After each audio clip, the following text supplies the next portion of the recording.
आणि पुढाकार घेऊन सगळ्या पक्षाच्या नेत्यांना इथं पवित्र भूमीमध्ये आमंत्रित केलं आणि ओतूरच्या सर्व पक्षाच्या लोकांनी एकत्रितून हा जर निर्णय घेतला असेल तर संपूर्ण तालुक्यामध्ये हा निर्णय पेटला पाहिजे।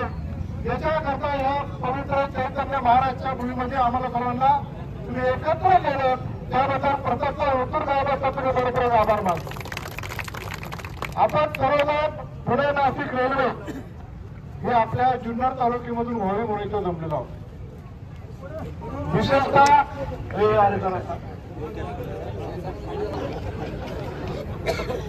आपण किती सालापासून आहे तुम्ही पुणे नाशिक रेल्वेकडे सुरेशराव कलमानी साहेब खासदार होते तेव्हा पहिलं आपल्याला सांगितलं रेल्वे होणार, नंतर अशोक अण्णा झाले, मध्ये निवृत्तीशील सरकार झाले, नंतर शिवाजीदादा आढळराव पाटील झाले, आता डॉक्टर साहेब खासदार आहेत आपले।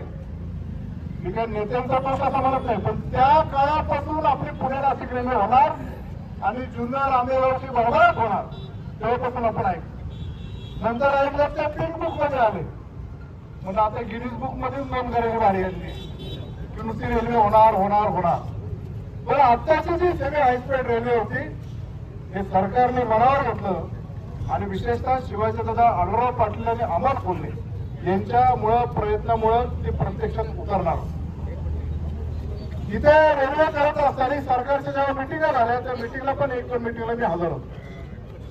60% या प्रकल्पाला लागणारा जो काही खर्च असणार आहे त्यामध्ये फायनान्स कंपनी किंवा बँकिंग इन्स्टिट्यूट पासून उभा करायचा, 20% राज्य सरकार देणार आणि 20% केंद्र सरकार देणार असं ठरलं होतं। पण काही गोष्टीमुळे केंद्र सरकारची जरा करायचं नाही करायचं असं ठरत असताना आपल्या राज्याचे अर्थमंत्री अजितदादा पवार यांनी निर्णय घेतला की 40% हे राज्य सरकार बेअर करणार आणि आपल्या महाराष्ट्राची महारेल जी आहे त्या कंपनी मार्फत हा प्रोजेक्ट आपण पूर्ण करणार। त्यामध्ये डॉक्टर साहेबांनी पुढाकार घेतला, त्याच्यामध्ये कशा कसा पुढे जायचं ते ठरलं।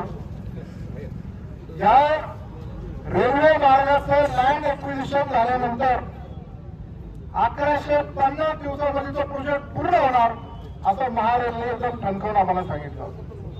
1150 म्हणजे जवळपास 3 वर्षात तो पूर्ण होईल लँड एक्विजिशन झालं।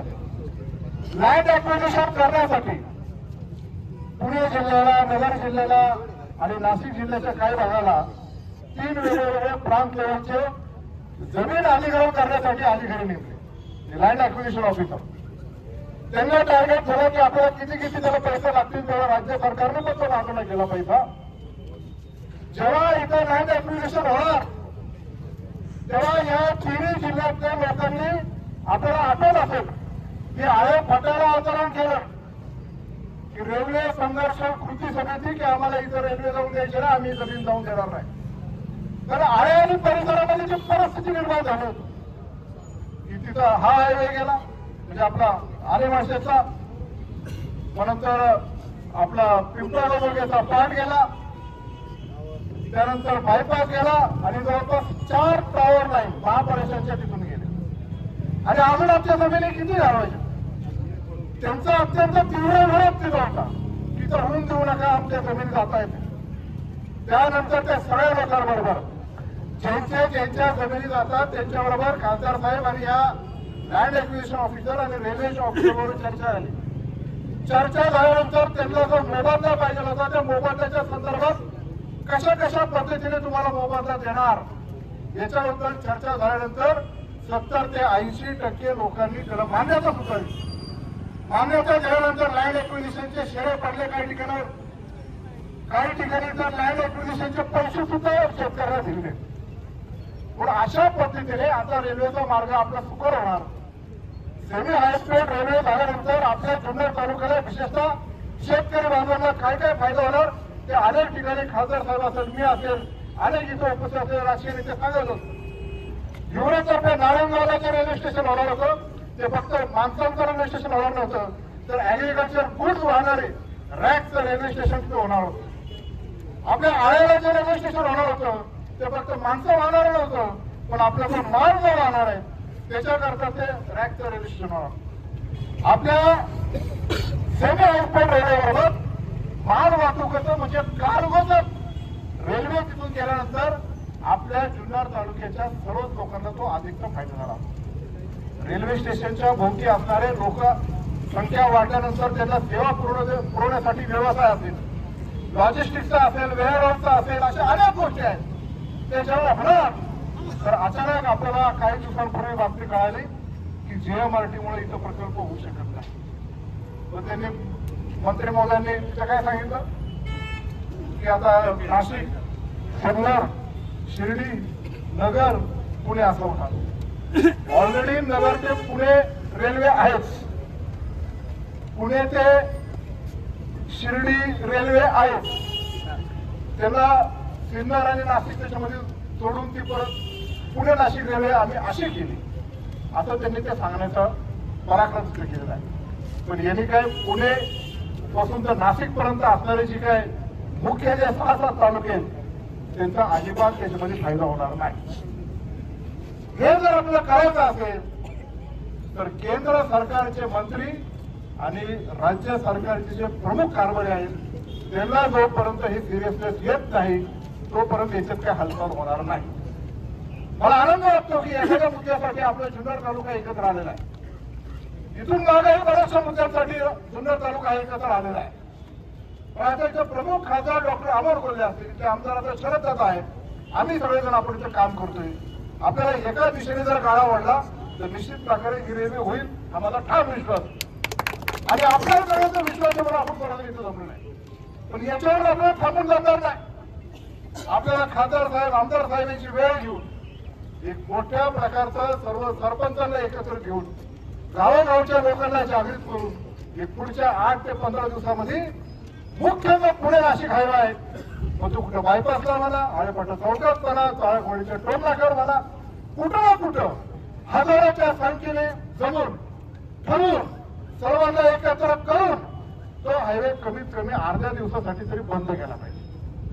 आणि तो जोपर्यंत बंद होत नाही, नॅशनलच्या मीडियाचे तिथे लोक येत नाही, जोपर्यंत आपली जर त्यांच्यापर्यंत कळत नाही तोपर्यंत हा मार्ग आपल्याला पुढे निघणार नाही. अनेकांनी सांगितलं त्याच्याचा अभ्यास बऱ्याच केलेला आहे. खासदार साहेबांनी त्याच्यामध्ये भरपूर अभ्यास केला आहे की जगाच्या पाठीवर 15 देशांमध्ये जिथे जिथे JMRT आहेत, JMRT सारखे प्रकल्प आहेत तिथून रेल्वे केलेले आहेत. मग ती रेल्वे जात असताना तिथले काय काय आपल्याला सोल्युशन केलं पाहिजे. जगाचं तंत्रज्ञान एवढं वाढले ते होत नाही का? होते.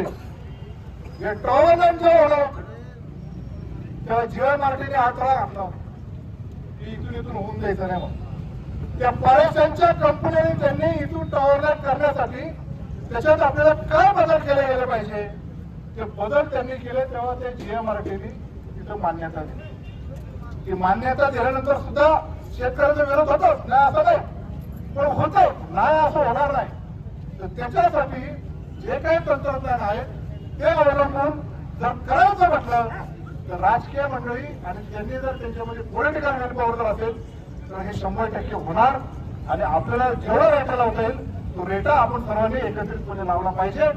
आज इथं आंदोलन होत असताना पुन्हा एकदा ओतूरकरांचा मी मनपूर्वक आभार मानतो. अनेकांच्या सोशल मिडियावर मी पोस्ट वाचतो, रेल्वे तिकडे होणार आहे मग इकडे कशाला आंदोलन करतात, तर त्यांना काही इकडे आलं शिकत तसं नाही. ही सुरुवात आहे आणि सुरुवात ओतूरकरांनी केलेली आहे. ही जी सुरुवात आहे ही आपल्याला आता थांबवायची नाही. ही संपूर्ण तालुका आपला एकवटाचा आहे आणि मुख्य पुणे नाशिक हायवेला एका ठिकाणी आपल्या सर्वांबरोबर चर्चा करून खासदार साहेब आणि आमदार साहेबांची वेळ घेऊन आपण सर्वांनी त्या दिवशी आपण तो आंदोलन आणि चक्काचा हा केलाच पाहिजे. याच्यासाठी आपण सर्वजण एकत्र पुण्याच्या सर्वांना विनंती आहे, सर्व राजकीय पक्षाचे लोक आलेत का इतर ठिकाणी काही ठिकाणाची करा. पण मी जे काय 2-3 भाषणं ऐकली तशी जर भाषणं असेल तर त्याच्यामध्ये पांगापांग होईल. आपल्याला रेल्वे करायची ना, एखाद्याचा उदय करायचा आणि एखाद्याला नाला ठरवायचं नाही. सगळेजण एकत्र आले तर त्याचा मेसेज चांगला जाईल. रेल्वेच्या आंदोलनामध्ये कुठल्याही प्रकारचं राजकीय भाषण करून दोषारोप जर करत असेल तर त्याला वेगळे फाटे फुटतील. आपल्याला रेल्वे करायची त्यासाठी आपल्याला काय काय करायचं करू. आणि मला अजून एक विनंती करायची, जशी इथं तुकारू समिती स्थापन केली तसे इथं नॉन पॉलिटिकल सुकाणू समिती त्यांनी प्रामुख्याने निर्णय घ्यायचा. याला कदाचित लातूर बँकेने घेतलं तर म्हणते ना तेच चाललं पुढे जाऊ देत थांबा, अजून दुसऱ्याकडे कोणी घेतलं तर असं वाटू शकतं. म्हणून ही जी काही सुकाणू समिती तुम्ही स्थापन केली आहे, तुम्ही जे सांगा, तुम्ही जे ठरवा, तुम्ही सगळ्यांशी कॉन्टॅक्ट करा. जसं आज केले आम्हाला सगळ्यांना टार्गेट करा, टार्गेट द्या, सगळ्या गोष्टी सांगा, आपण त्या पूर्ण करून ते भविष्यात करू अशी मला सर्वांना नम्रतेची विनंती करायची. पुन्हा एकदा आपण सर्वजण इथं जमलात, मी तुमचा मनपूर्वक आभार.